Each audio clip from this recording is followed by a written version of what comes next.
Hello नमस्ते. तर या व्हिडिओमध्ये मी ACL सर्जरीबद्दल बोलणार आहे, जी की माझी सेकंड टाईम सेम पायाची झालेली आहे. सेम लिगामेंट सेम पायाचा 2 वेळा तुटला आहे.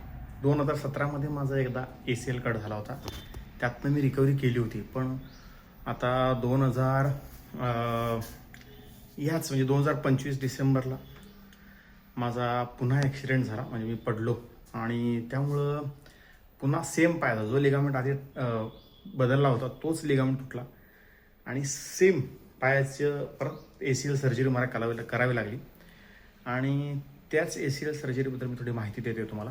मी जेव्हा 2017मध्ये पडलो होतो त्यावेळी जरा मेजर पडलो होतो. खेळताना पाय ट्विस्ट झाला आणि पडलो होतो, त्यामुळं एक मेजर इंजुरी होती.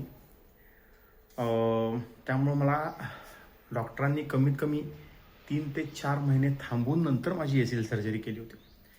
आणि असं नाही आहे की ACL सर्जरी झाल्यानंतर तुम्ही म्हणजे थोडं रिस्ट्रिक्ट होता और ह्या गोष्टी करू शकत नाही, ह्या गोष्टी करू शकता, असं काही नाही आहे. तुम्ही सर्जरी झाल्यानंतर रिकव्हरी खूप चांगल्या प्रमाणे जर केला तर सगळं करू शकता. रनिंग करू शकता, वेट लिफ्टिंग करू शकता. मी 120 किलो 110 किलो म्हणजे स्क्वॉट वगैरे मारतो. त्यामुळे अजिबात असं नाही आहे की तुम्ही आता वीक झाला आहे, असं नाही आहे. तुम्ही जेवढा व्यायाम पायाचा करणार तेवढा तुमचा पाय मजबूत होत जातो, काही विषय नाही आहे.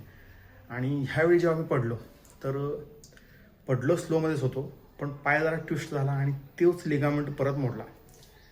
त्यामुळं आत्ता डिसेंबर म्हणजे जानेवारी स्टार्टिंगलाच माझा ACL सर्जरी मी करून घेतली. आत्ता एक्झॅक्ट 1 महिना झालेला आहे आणि मी आत्ता रिकव्हरीमध्येच आहे. जस्ट 12 तारखेला म्हणजे फेब्रुवारी 12 तारखेला 1 महिना कंप्लीट झाला आहे. आणि ह्या व्हिडिओतून एवढंच सांगायचं की काय घाबरायची गरज नाही आहे. मी पण एक 4 ते 5 दवाखान्यात गेलो म्हणजे मुद्दाम ओपिनियन घेण्यासाठी. तर सगळ्यांनी मला आता 3 ते 4 जणांमध्ये दोघांनी म्हटलं की काय करायची गरज नाही आहे.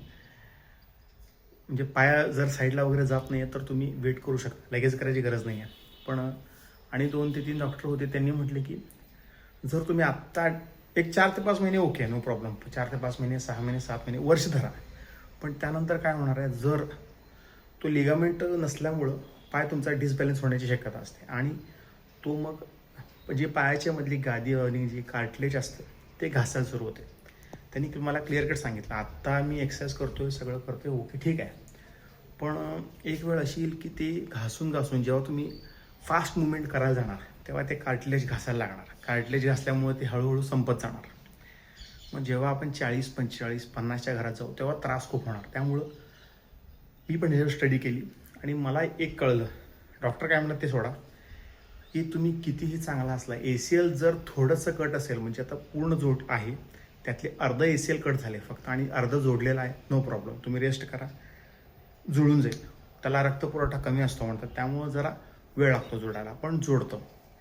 जर तुमचं कम्प्लीट कट असेल, पूर्ण ACL कट असेल तर 110% तुम्ही सर्जरी केलीच पाहिजे. अगर तुमचं वेट कमी असेल तर तुम्ही 1-1.5-2 वर्ष नेग्लेक्ट करू शकता. पण अगर तुमचं वेट मायासारखं असेल तर तुम्ही डेफिनेटली केलंच पाहिजे. हां, 2017मध्ये जेव्हा माझा ॲक्सिडेंट झाला होता तेव्हा मला खूप त्रास झाला.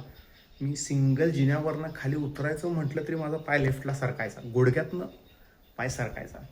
आणि आत्ता ह्या वर्षी काय झालं होतं, मी बऱ्यापैकी एक्सरसाइज वगैरे करत होतो, त्यामुळे मसल माझे मजबूत होते. म्हणजे पायाचे मसल मजबूत असल्यामुळे माझा ह्यावेळी पाय साईडला वगैरे गेला नाही. पण मला एवढं कळालेलं होतं की ऑपरेशन नाही केलं तर मी जरा, आता घरात माझी मुलगी पण आहे, तिला उचलताना काही हेवी उचलताना वगैरे जर पाय साईडला गेला आणि त्यामुळे जर दुसरे लिगामेंटला इंजुरी झाली तर ही जी गोष्ट 50, 60, 70 हजारमध्ये जी होणार होती ती मग मला खूप महाग पडेल आणि खूप बेड रेस्ट लागेल मला. त्यामुळं मला असं वाटते की जर तुम्हाला ACL सर्जरी झाली, काही प्रॉब्लेम नाही आहे. मला किती एक कंप्लीट रनिंग वेट लिफ्टिंग करण्यासाठी मला एक 6 ते 7 महिने लागले. मी सायकलिंग आता मी एक 5 ते 6 दिवस सायकलिंग वगैरे चालू करणार आहे.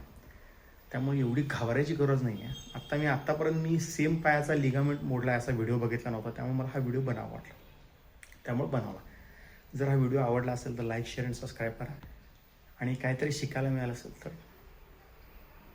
व्हिडिओला लाईक करून शेअर पण करा. बाय.